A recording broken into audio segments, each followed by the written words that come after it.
Hello दोस्तों, आपका मेरे चैनल राहुल स्टडी पॉइंट में स्वागत है। आज हम मौर्योत्तर काल से संबंधित कुछ महत्वपूर्ण प्रश्न देखेंगे। दोस्तों, पहला प्रश्न, सिमुक किस वंश का संस्थापक था? दोस्तों, सिमुक सातवाहन वंश का संस्थापक था। अगला प्रश्न दोस्तों, आंध्र के 7 महान राजाओं की सबसे लंबी सूची किस पुराण में मिलती है? दोस्तों, मत्स्य पुराण में आंध्र के 7 महान राजाओं की सबसे लंबी सूची मिलती है। अगला प्रश्न दोस्तों, सातवाहनों की राजधानी थी? दोस्तों, सातवाहनों की राजधानी थी अमरावती। अगला प्रश्न दोस्तों, कुषाण शासक कनिष्क का राज्याभिषेक कब हुआ? दोस्तों, कुषाण शासक कनिष्क का राज्याभिषेक 78 ईस्वी में हुआ था। अगला प्रश्न दोस्तों, विक्रम एवं शक संवत में कितने वर्षों का अंतर है? दोस्तों, विक्रम एवं शक संवत में 135 वर्ष का अंतर है। अगला प्रश्न दोस्तों, मौर्यों के बाद दक्षिण भारत में सबसे प्रभावशाली राज्य कौन था? दोस्तों, मौर्यों के बाद दक्षिण भारत का सबसे प्रभावशाली राज्य सातवाहन था। अगला प्रश्न दोस्तों, शुंग वंश के बाद किस वंश ने भारत पर राज किया? दोस्तों, शुंग वंश के बाद कन्नौ वंश ने भारत पर राज किया है। अगला प्रश्न दोस्तों, कनिष्क किस चीनी जनरल ने पराजित किया था? दोस्तों, कनिष्क को पांचाऊ चीनी जनरल था, इसने कनिष्क को पराजित किया था। अगला प्रश्न दोस्तों, विक्रम संवत कब से प्रारंभ हुआ? दोस्तों, विक्रम संवत 57 ईसा पूर्व में शुरू हुआ। अगला प्रश्न दोस्तों, शक संवत कब प्रारंभ हुआ? दोस्तों, शक संवत 78 ईस्वी में प्रारंभ हुआ था। अगला प्रश्न दोस्तों, गुप्त संवत कब प्रारंभ हुआ? दोस्तों, गुप्त संवत 319 ईस्वी में चंद्रगुप्त प्रथम ने शुरू किया था। अगला प्रश्न दोस्तों, कलिंग राजा खारवेल किस वंश से संबंधित था? दोस्तों, कलिंग राजा खारवेल चेदी वंश से संबंधित था। अगला प्रश्न दोस्तों, अफगानिस्तान में स्थित बामियान किस लिए प्रसिद्ध था? दोस्तों, अफगानिस्तान में स्थित बामियान बुद्ध की विशाल प्रतिमा के लिए प्रसिद्ध था। इन मूर्तियों को तालिबान ने उड़ा दिया था।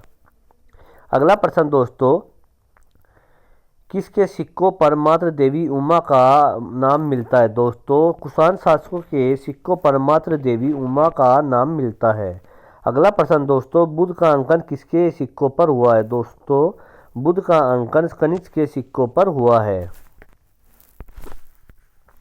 अगला प्रश्न दोस्तों, भारतीय और यूनानी ग्रीक कला शैली के सम्मिश्रण को कहा जाता है? दोस्तों, भारतीय और यूनानी ग्रीक कला शैली के सम्मिश्रण को गांधार शैली कहा जाता है। अगला प्रश्न दोस्तों, प्राचीन भारत में सर्वप्रथम सोने के सिक्के किसने जारी किए? दोस्तों, प्राचीन भारत में सर्वप्रथम सोने के सिक्के कुषाणों ने जारी किए थे। अगला प्रश्न दोस्तों, कनिष्क का राजवैद्य कौन था? दोस्तों, कनिष्क का राजवैद्य चरक था। अगला प्रश्न दोस्तों, कनिष्क किस संप्रदाय से संबंधित था? दोस्तों, कनिष्क महायान बौद्ध संप्रदाय से संबंधित था। अगला प्रश्न दोस्तों, सर्वप्रथम सोने के सिक्के जारी करने वाला प्रथम कुषाण शासक? दोस्तों, सर्वप्रथम सोने के सिक्के जारी करने वाला प्रथम कुषाण शासक भीम कन्फ्यूशियस था। अगला प्रश्न दोस्तों, भीम कन्फ्यूशियस के सिक्कों पर किस हिंदू देवता का अंकन किया गया है? दोस्तों, शिव का अंकन भीम कन्फ्यूशियस के सिक्कों पर किया गया है। अगला प्रश्न दोस्तों, मथुरा से प्राप्त खड़ी मुद्रा की आदमकद प्रतिमा संबंधित है? दोस्तों, यह कुषाण काल से संबंधित है। जो मथुरा से प्राप्त खड़ी मुद्रा की आदमकद प्रतिमा है। अगला प्रश्न दोस्तों, किस भाषा में खारवेल का हाथी गुम्फा लेख उत्कीर्ण है? दोस्तों, प्राकृत भाषा में खारवेल का हाथी गुम्फा लेख उत्कीर्ण है। अगला प्रश्न दोस्तों, कौन सा शासक बौद्ध भिक्षु नागसेन से प्रभावित हुआ था? दोस्तों, मिनेंडर।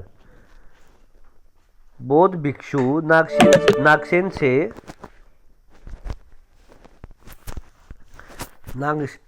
से प्रभावित हुआ था। अगला प्रश्न दोस्तों, उस राजवंश का नाम क्या था जिसने हत्या कर सत्ता हत्याई और जिसका अंत भी हत्या द्वारा हुआ? दोस्तों, शुंग वंश का। इन्होंने मौर्यों से सत्ता हत्याई और कन्नौ वंश ने इस वंश का अंत किया। अगला प्रश्न दोस्तों, शुंग वंश का संस्थापक था? दोस्तों, शुंग वंश का संस्थापक पुष्यमित्र शुंग था। अगला प्रश्न दोस्तों, शुंग वंश का अंतिम शासक? दोस्तों, देवभूति शुंग वंश का अंतिम शासक था। अगला प्रश्न दोस्तों, योग सूत्र के रचयिता थे। दोस्तों योग सूत्र के रचयिता थे पतंजलि। अगला प्रश्न दोस्तों, महाभाष्य के रचनाकार थे। दोस्तों महाभाष्य के रचनाकार थे पतंजलि। अगला प्रश्न दोस्तों, पतंजलि किसके दरबार में रहते थे। दोस्तों पुष्यमित्र शुंग के दरबार में रहते थे। अगला प्रश्न दोस्तों, अष्टाध्यायी के लेखक है। दोस्तों अष्टाध्यायी के लेखक है पाणिनि। अगला प्रश्न दोस्तों, मनुस्मृति के लेखक है। दोस्तों मनुस्मृति के लेखक है मनु। दोस्तों सबसे प्राचीन स्मृति मनुस्मृति ही है। अगला प्रश्न दोस्तों, मालविका अग्निमित्र के लेखक है। दोस्तों मालविका अग्निमित्र के लेखक है कालिदास। अगला प्रश्न दोस्तों, भरूच स्तूप का निर्माण किसने करवाया। दोस्तों भरूच स्तूप का निर्माण पुष्यमित्र शुंग ने करवाया था और इसकी खोज अलेक्जेंडर कनिंघम ने की थी। अगला प्रश्न दोस्तों, स्त्रियों को सर्वप्रथम संपत्ति का अधिकार कब प्रदान किया गया। दोस्तों स्त्रियों को सर्वप्रथम संपत्ति का अधिकार याज्ञवल्क्य स्मृति में उल्लिखित है। अगला प्रश्न दोस्तों, किस राजवंश के शासकों के नाम मात्र सत्तात्मक है। दोस्तों सातवाहन राजवंश के शासकों के नाम मात्र सत्तात्मक है। अगला प्रश्न दोस्तों, सातवाहन काल का सर्वश्रेष्ठ शासक। दोस्तों सातवाहन काल का सर्वश्रेष्ठ शासक गौतमी पुत्र सातकर्णी था। अगला प्रश्न दोस्तों, गाथा सप्तशती नामक प्राकृत साहित्य का लेखक राजा था। दोस्तों सातवाहन शासक हाल ने गाथा सप्तशती नामक प्राकृत साहित्य की रचना की थी। अगला प्रश्न दोस्तों, व्रत कथा नामक ग्रंथ के लेखक थे। दोस्तों व्रत कथा नामक ग्रंथ के लेखक थे गुणाढ्य। अगला प्रश्न दोस्तों, गिरनार जूनागढ़ शिलालेख संबंधित है। दोस्तों गिरनार जूनागढ़ शिलालेख संबंधित है रुद्रदामन से। दोस्तों यह संस्कृत भाषा में लिखा था। अगला प्रश्न दोस्तों, किसने बेसनगर में गरुड़ स्तंभ बनवाया। दोस्तों हेलियोडोरस ने बेसनगर में गरुड़ स्तंभ बनवाया। दोस्तों भागवत धर्म से संबंधित है यह। दोस्तों हेलियोडोरस के बेसनगर अभिलेख में वासुदेव का उल्लेख होता है। अगला प्रश्न दोस्तों, प्राचीनतम जल नहर का प्रमाण मिलता है। दोस्तों हाथीगुम्फा अभिलेख से प्राचीनतम जल नहर का प्रमाण मिलता है। अगला प्रश्न दोस्तों, किस राजवंश के शासनकाल में सेंट थॉमस नामक ईसाई भारत में ईसाई धर्म के प्रचार के लिए आया था। दोस्तों गोंडोफर्नीज के शासनकाल में सेंट थॉमस नामक ईसाई भारत में ईसाई धर्म के प्रचार के लिए आया था।